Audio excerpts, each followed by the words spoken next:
Hi. Very much looking forward to this last panel. I think we have a very special round here, consisting of a layer 2, a DEX, and an insurance protocol. Guys, would you like to introduce yourself first, your project, and how do you deal? Is it working? How do you deal with the risk in your daily work? Sure, I'll go first. I'm Dan, CMO at Insurace, which is a DeFi insurance protocol, basically keeping users safe when using various forms of staking, stablecoins, slashing, NPCs, and bridge transactions as well. So dealing with risk is basically all we do, assuming a lot of that risk ourselves to our own detriment at times. But yeah, just building out an insurance solution that can help to make the entire DeFi space safe for everyone. All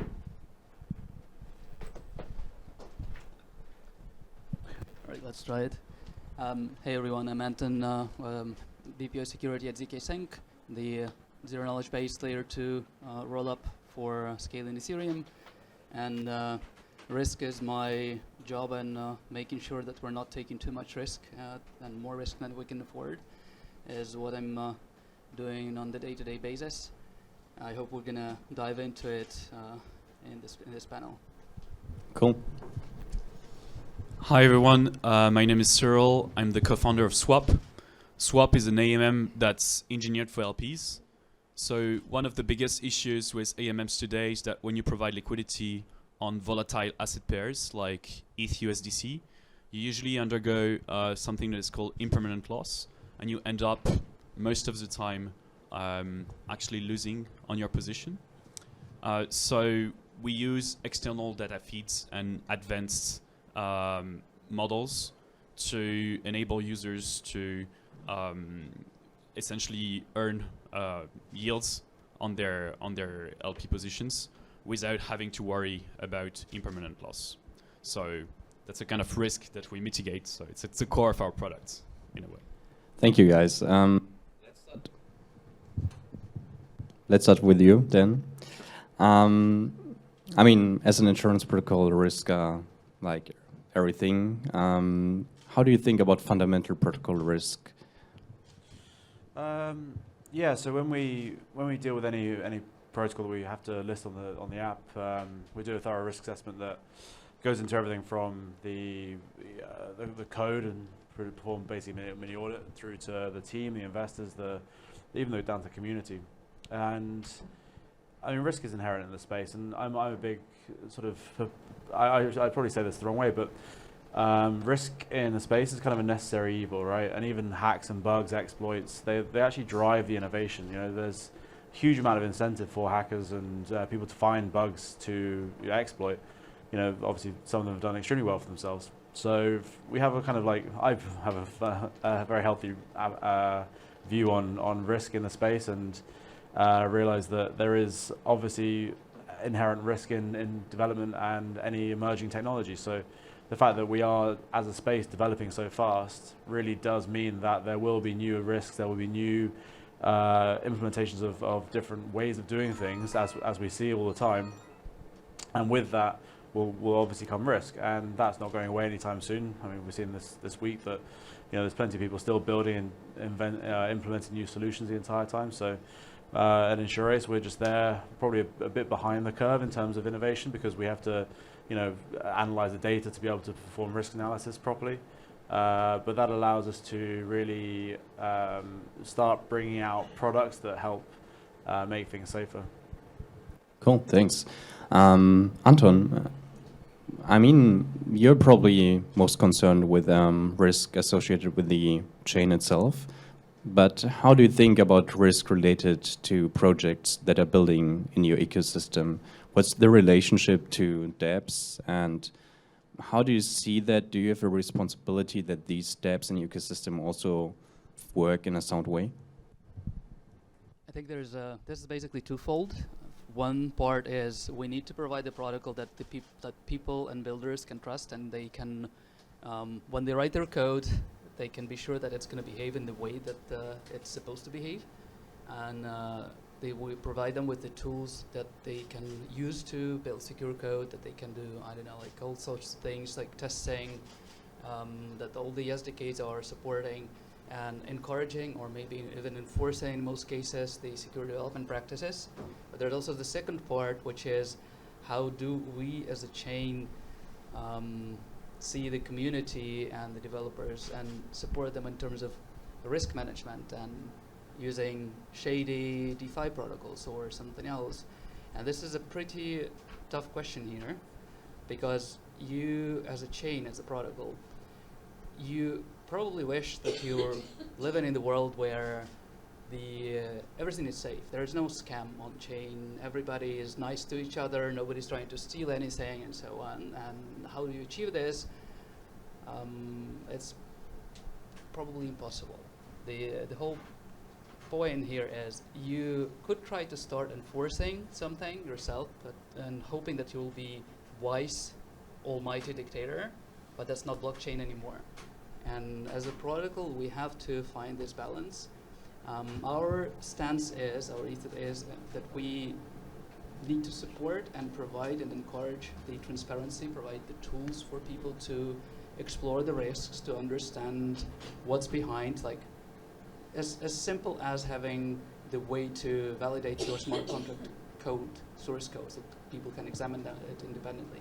But then we should not be actively involved into policing or censoring anything. And the whole thing is, unfortunately, tools that are permissionless will attract bad actors. We as a community should look out for those, but not we as a protocol. Yes, you're trying to keep the balance between being neutral and also, yeah, supporting the devs to behave in a good way, right? So it's this sensible balance you're trying to strike. Yes, precisely. And one thing that we're actively doing, we're working with a few companies that are bringing fraud detection on chain, some kind of a wallet reputation protocols and so on, without building them ourselves, without using saying okay, this is the official wallet reputation project or protocol for zkSync. That's not going to happen. People should build different things, but we are supporting them and integrating. We really want all those security tools to be available to deploy as soon as possible, and we're always highlighting projects that do these things and that bring value for the community, for the ecosystem. Pretty much yes, and we want people to have choice and to be able to choose whatever data sources, and the more the better, actually, for us. Makes sense, okay. Let's move to a decentralized application. Mario and I, we talked to several DEXs, and my personal feeling is many DEXs don't take risk so serious. What role does risk management play in your case? How do you think about risk management? So for us, it's key, obviously, because essentially Swap is more tailored towards liquidity providers. And as a liquidity provider, essentially, you should care only about two things: what am I going to make, and at which risk am I, for which amount of risk, essentially. What we've noticed is that there's a huge, everyone is in the space obviously cares about smart contract security risk, and that's totally legitimate because that's probably the main risk that you're taking when you're interacting with a DApp. However, it feels like another risk, which is another category of risk, which is huge as well, is maybe taken to a lesser degree into account. And those risks are more like financial risks. So what are the underlying risks of the financial strategy that you're depositing your capital into? And it's actually very hard to properly communicate to the user. And that's one of the big issues, I think, in the space right now, is for us specifically, we're using models that are way more sophisticated than traditional AMM. So the X time was equals K formula is very easy to understand, but is also very risky. And on our end, we're using much more advanced models So it's impossible unless you're a researcher in market making to really understand and grasp like how the model is working, like really the detailed intricacies of it. So yeah, I think there's maybe a deeper reflection to be done in the space around how we can properly assess financial risk and maybe standardize metrics. So probably it's more based on data and simulations. And yeah, I think that's one of the biggest issues that we have in the space right now around the communication of financial risk to users. Okay, cool. Then, how do you think about, I mean, you touched risk management already. It's obviously a huge topic for you. Under which circumstances would you cooperate with third parties, and which roles can play third parties? I mean, obviously, as Altascope, we're interested in supporting protocols and protocol teams. What are like criteria for selecting third parties, and which risk management assessments would you never outsource? Yeah, so I mean, is that still working? There we go.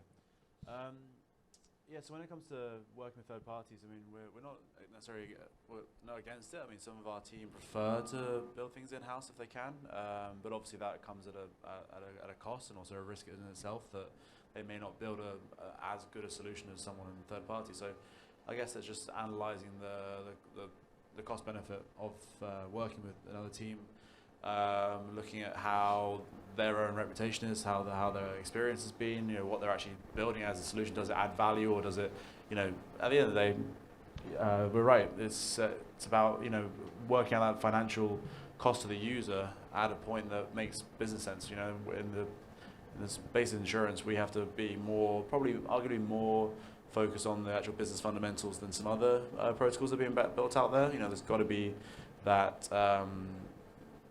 cost to profit benefit and balance there. So when it comes to working with third parties, I mean, we personally, I think we should integrate more. We should work with as many as we can. I think there's a big network of people working in security in the space and risk prevention. And I think it's not necessarily competitive. It's more of it should be a collaborative space. It should all feed into each other. You know, you've got, as soon as anyone launches a new protocol, you've got the immediate assumption that it has to have an audit, and then it should have a bug bounty, and insurance should be in there as well. It should have some form of insurance. And there are limitations of that. Maybe we'll talk about it, maybe we won't. But the biggest one being capacity issues. You know, there's no insurance solution out there that can cover some of the bigger protocols. And you know, but we are seeing that a lot of reinsurance is also moving into the space, or wants to anyway. The big insurance companies want to find a way into this, you know, essentially $1 trillion industry, and working with other partners is a way of doing that. You know, it's got to be safe from our side. We've got to understand our own risks. You know, we're not. You know, I think anyone who's building the space as what they're building is perfect and risk-proof is, you know, delusional. There are risks inherent in everything, so you know we're not immune to that ourselves, and so we just, you know, working with other people to make and improve what we do as well is definitely on the books. Cool. And no, it's working good. And in specific monitoring systems, then how do you think about monitoring systems? How relevant is it as an insurance protocol? Do you have some more insights on that part? Yeah, so monitoring systems on chain for, I guess tracking and risk prevention. Not even risk prevention. It's kind of attack prevention, and anything that actually helps to give us more data for analysis, that helps to feed into the insurance model, to even stopping fraudulent or you know, attacked transactions. What would you say? Like.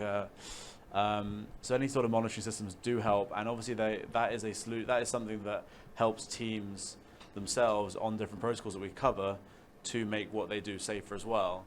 So having that feedback into our analysis and also working with those type of monitoring on-chain protocols helps us to essentially improve our risk score, verify any actual hacks and therefore payouts.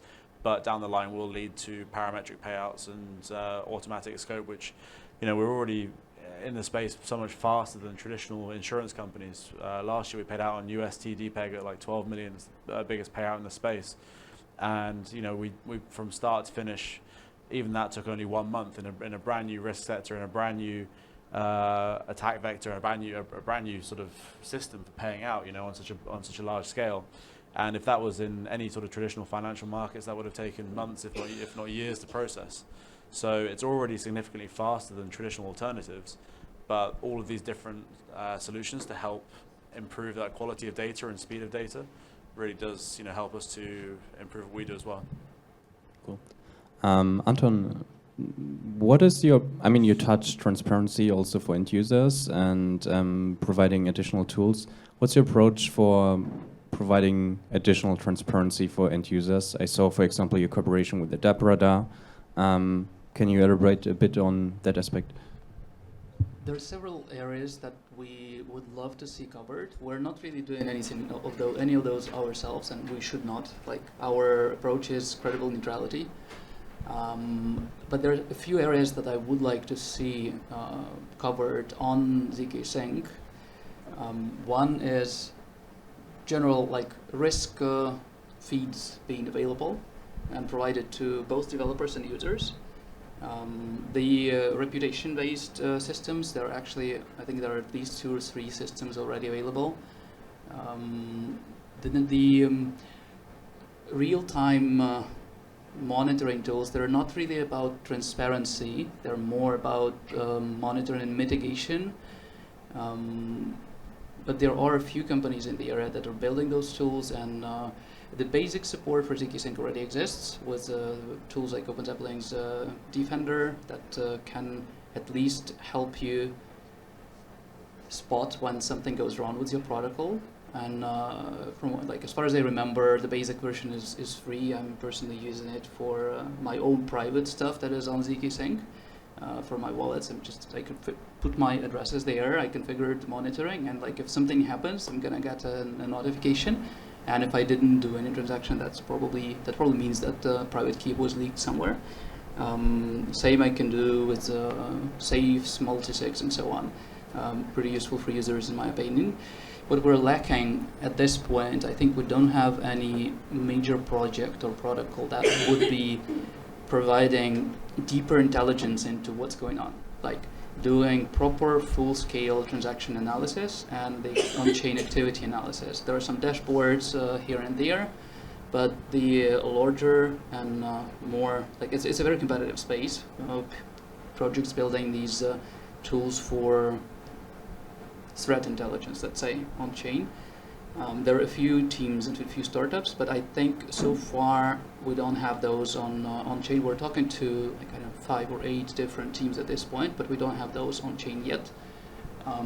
This will, again, mostly benefit the developers, but also these protocols in the project, they are known for spotting things, even hacks, even not in their customers' contracts or code bases. This has happened this year already, I think a few dozens of times, when company XYZ is saying our monitoring spotted that this DeFi is being hacked. We reached out to the team immediately, and this just happened because we have this anomaly detection at scale and machine learning behind it, and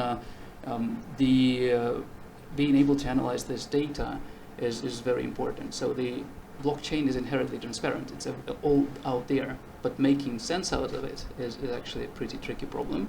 So this is, at this point, is missing in ZK Sync, in my opinion. Cool. Cyril, kind of the same question. You're also dealing with building up a community, and what role does transparency play for you? Giving transparency to your end users, and how do you give transparency to your end users? Yeah, so for us that's key, obviously, because we want people to have all the tools to make their decisions. So we have the classic transparency things like the June dashboard to monitor the positions and the pools. We have all our our code is public, our security audits as well. Where we go beyond is more on how to communicate around APRs and performance. So one of the big issues I mean, in my mind today, is that most AMMs, they communicate on trading APRs, which are essentially only the fees that they charge from market making, but they don't take into account all the losses that they make. So it's equivalent of like a public company communicating on their gross revenues, discounting all their costs, and saying that their gross revenue are their net profits. The problem is that usually the losses are higher than the actual revenue. So what you see as an LP is plus 25%, for instance, but what you get in the end is more something like minus 10. So what we're doing in our front end is that we're displaying what we call net market making APRs, which take into account all like profits and losses. And then we also have a specific section in our front end, which is called the portfolio section, where users can track the evolution of their position across time against a hodling position, so that they're really able to see like how the position has been behaving, how's the volatility been like, etc. Nice. Like at Altoscope, we're also providing risk scoring, obviously then. How do you think about the risk scoring methodologies out there? And how do you utilize them for the insurance context?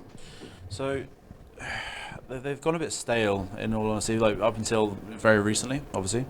Some of the existing risk scoring systems out there have just slowed down to a stalemate. The automation in them is lacking, it's behind. There's a huge amount of manual effort that goes into them. There's a huge amount of dead protocols and teams that are listed in there that are just not updated. There's no automation, which is where you guys are doing such a good job and improving that. We do include some risk scores, so we do look at things like DeFi safety. We look at Sir.live, and now we'll be obviously looking at you guys and D.Fi as well. It helps. I mean, we don't put too much weight on it. We do publish some of the scores publicly against the protocols that we list, but that's because we don't want to officially publish our own internal scores, because our methodology is very, very different, and we take into account a lot of different things that aren't industry norms. So yeah, I mean, having those scores there does help people to advise, but having, I guess, I don't want to say standards, but just a better quality of scores and you guys can have a tough time getting that marketing out there to make sure people do go to that as an official score. But there's definitely a need for it. I mean, early on it was DeFi safety, then Sir.live came through, and now they've both kind of slowed down the ability to keep up with all the latest launches and improvements. So there is a massive need for that, and I think that in anything that gives an indication of safety that's done fairly and in a decentralized way is always going to be a massive improvement for usability of anything. Cool. Thanks. Also, thanks for the compliment. Yeah, you're welcome. Anton, bridges are like essential for any new chain to attract liquidity, and we have seen in the last year, especially, like bridges have been a major source for hackings and for vulnerable, for attack vectors. Like, how do you think about bridges in your context? Which security concerns arise through bridges, and how do you deal with them? In my opinion, the bridges have bad reputation, mostly historically, because many teams and many people were building bridges and neglecting a lot of best practices in the past, 5-6 years. It doesn't mean that inherently it's impossible to build a secure bridge. I'm pretty sure it is possible. It's just that we are now today in the stage where we actually need to go really not just an extra 1,000 miles to really convince people that we did everything that we should do. We don't mind, we're doing it anyway, because that's just, otherwise we really not doing our job well. At the same time, I don't think that bridges are the only critical piece for us, for example, because while the bridge is the place where the whole TVL is kept, and a compromise of the bridge is immediately a compromise of the whole TVL of the protocol. It's true and correct. The bridge itself is usually, in terms of code, is pretty small, and given this, it's easier to secure it. And I think the main thing that you need to keep in mind when you're building a bridge is that the simpler it is, the easier it is to secure. Do not put too much into your bridge. For us, there is another part that is actually very, very critical. It's the zero knowledge circuits.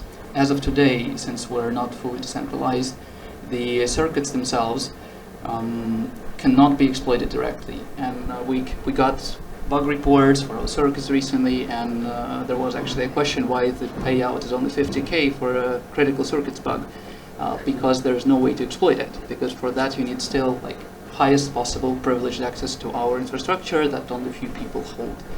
And however, as soon as we fully decentralized, anyone can generate those proofs and anyone can submit them. That means that anyone can exploit them. And circuits themselves are much more complex, and there's much less understanding of how they work among the security community today. So this is why we're trying to do a lot of education around it. We were trying to grow the next generation of security auditors and researchers that are ZK native, so they can actually provide their expertise and help us to secure our circuits. But what I'm trying to say here is that if you compromise the circuits and you can submit like a fraudulent proof, you can actually, without compromising the bridge, you can still modify the state in any way you like, and you transfer all the value to yourself, and then you're just using bridge as designed just by taking everything out. So this is as critical as the bridge itself. Okay, cool. Jumping from bridges again to DEXs. In 2020, in the DeFi summer, everybody was talking about impermanent loss. How do you deal at Swap with impermanent loss? And yeah, what are your thoughts around this topic? Sure. So at Swap, we don't really have impermanent loss. We face like market making risk, which is another kind of risk. The reason why we don't have impermanent loss is that so impermanent loss is actually the outcome of the strategy which is mainly used by traditional AMM, which is the constant product formula. What an AMM does when you provide liquidity on two assets is that they will essentially sell the asset that performs the best and buy the assets that loses in value compared to the other. So that's a kind of rebalancing strategy where you're always shorting the best assets and accumulating the worst assets. That's what creates impermanent loss. So what we do at Swap is that we try to keep the balance, like we try to keep the same balance of assets that you have in the beginning. So there's no rebalancing. So the idea is that if you start with 1 ETH and 1,000 USDC, you keep those same assets along the way, kind of, but still market make. Another main issue with AMMs is arbitrage, which is actually draining a lot of value from the LP. So arbitrageurs are essentially people who look at the price on Uniswap, for instance, look at the price on Binance, and every time there's a deviation, they do a trade with Uniswap, and they sell then on Binance, and they pocket the profits. And you could see arbitrage as a way for LPs to pay to have the information about the market price. So what we do, instead of paying for this information, we just take it using external price information. So that's another pocket of value. And the last thing is we rely on models that are much more sophisticated than the constant product formula, and which allow us to keep essentially manage our risk exposure in terms of inventory. So keep this 1 ETH to 1,000 USDC ratio while still being able to trade with people. So yeah, that's mainly how we do it. I don't want to go into too many technicalities. Okay, all right. Then let's move to the future. And then how do you envision the future of decentralized protocols, insurance protocols? Insurance specific. I think insurance is going to have its time, right? It's like I said, the current sort of understanding by most users, by most builders, is that you need to have audits done straight away, whereas auditing is obviously a very, very important part of it, part of the process, and part of security, but at the same time, auditors aren't infallible, right? You take, I don't know, Euler, six different audits, still get hacked. You got Exactly Protocol, 17 audits, still get hacked. There's so many different examples of, everyone mentioned Certic as a particularly bad example of auditors with a track record, but the reality is they audit 10 times as many protocols as the rest, so they just happen to have 10 times as many hacks, but the percentage rate's about the same. The only way to begin mitigating that risk beyond then is bug bounties, and then to decentralize bug bounties like HATS Finance is a great example, something to do. And then beyond then, the only real true mitigation for the end user is insurance, which then comes into its own light of issues with capacity, issues with trust. I think everyone in the room has probably had a bad experience with an insurance company at some point in their life. I know I have. I'm still dealing with a traditional insurance company over something, and it's a nightmare, and it really puts everyone off, and for good reason. So trying to overcome that while dealing with an inherently more risky space, because the technology moves so fast, and as I said earlier, the hackers themselves are more incentivized than standard developers, I guess, to exploit things, and whether that comes from just black hats, whether it comes from the dev team themselves, or from even the auditing teams or their friends, it's the risk is there. So trying to be those guys who take that ultimate sort of risk underwriting and risk exposure is tough. So when things like reinsurance do enter the space, when there's a bridge between the two worlds, between TradFi and DeFi insurance, then that's where it really starts to take off, because capacity gets solved and there's a lot of available options there. But at the end of the day, like I said earlier, it's still chasing the back end. At the moment, we're still just covering slashing cover. We're talking about bridges. We're doing bridge transaction cover now, which is great as a partnership with like Lefi.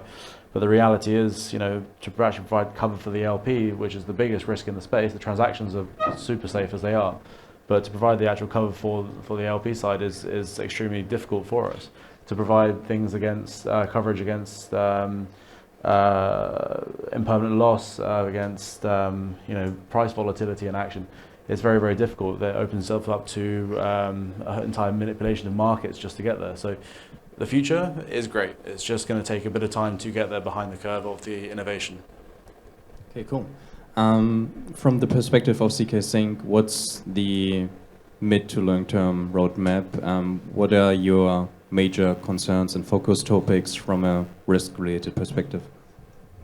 Just to add to this, we were looking, we opened our mainnet to public early this year, and approximately a year ago, we were actually thinking, should we come and have an insurance in place for this? Yes. We started talking to a few companies. The problem is there were not so many doing on-chain insurance in the first place. Second, as soon as we started talking about the target TVLs to be covered, they were like, never mind, we can't. That's true. The top thing, the top offer to cover was something like 4 or 5 million, which is, we've seen the picture Pennies from Elsevier recently. But I mean, that's where, even with our bridge cover at the moment for the transaction, from the perspective of the user, and again, I'm sure everyone in this room has had this issue where you do a bridge transaction and you then stare at it very nervously, sitting there being like, shit, sorry, excuse my French. You're really worried whether it's going to land in a minute or an hour or a couple of days. And so by starting with transaction cover for bridges is the starting point for us, but eventually we'll get to LP provision, but capacity is the issue. You're right. Absolutely, and this is what I actually hope that's going to happen in the future as well. As for us as a protocol, one of the most critical things for us to do is to fully and properly decentralize. We've been working on it for quite a while already. I cannot really give you any dates today, but the proof of concept is pretty much there. So we will see some exciting news soon-ish. Keep in mind that this is just the implementation. So the team has been hard at work, like security team was supporting them with the design and so on, but that's just the proof of concept. We will not put it into production without doing thorough audits, which will take quite significant time on top, and then launching and going on. Remember how long it took for Ethereum to switch to POS? It's a major upgrade when we're going from a centralized operation to decentralized operation. It has to be done very carefully, so it will take time. We will most likely see it something like Q2 next year.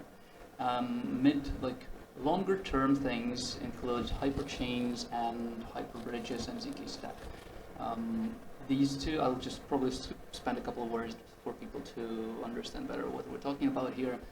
Essentially, the world where we can take the ZK Sync, fork it, slightly tweak it up to your needs, and run it either as a private blockchain or something else, like, I don't know, have a zero-knowledge use to power privacy by design, not just the validation, something else, maybe that's going to be a payment system, maybe that's going to be something else, and have those clusters of L3s talking directly to each other, because if they are powered by the same zero-knowledge assumptions and cryptography underneath, they can actually trust blindly each other directly without going to L2, let alone the L1. Super interesting. Cyril, how do you envision risk management for DEXs in the future? Yeah, obviously I think it's going to remain a major topic because, as I said earlier, for me it's one of the two parameters of decision for an LP with the yield that they can get. So I think it's going to be key. The themes that I would like to see more in the future in the DEX industry. So the first one is around the standardization of metrics for yield and volatility, maybe. So I think that actually, if the industry doesn't do it itself, the regulator will do it. So, and it's probably going to be less fun. So I think we should really wake up as an industry. The other thing is, I think there are some ways to maybe address risk and security maybe at the deeper level for dApps. So one thing that we are doing with our V2, and I mean, of course we'll need to see how this turns out with the time, but with Swap is that we have a safety module embedded into our V2, where before a trade goes through our DEX, we simulate the trade and its impact on the pool, and we compute the performance of the pool post-trade. And if this performance is below a certain threshold, the trade reverts. So that protects the LPs and gives a kind of max exposure that they can have to a bad trade. So obviously that doesn't covers all scenarios, but it's already a kind of first protection that is directly embedded into the smart contract. So I'd like to see also more of these things. Cool. Guys, we are perfectly in timing. Thank you so much for the panel. It was super interesting to get the different perspectives, and thank you guys for joining us. Thank you very much. Thank you very much.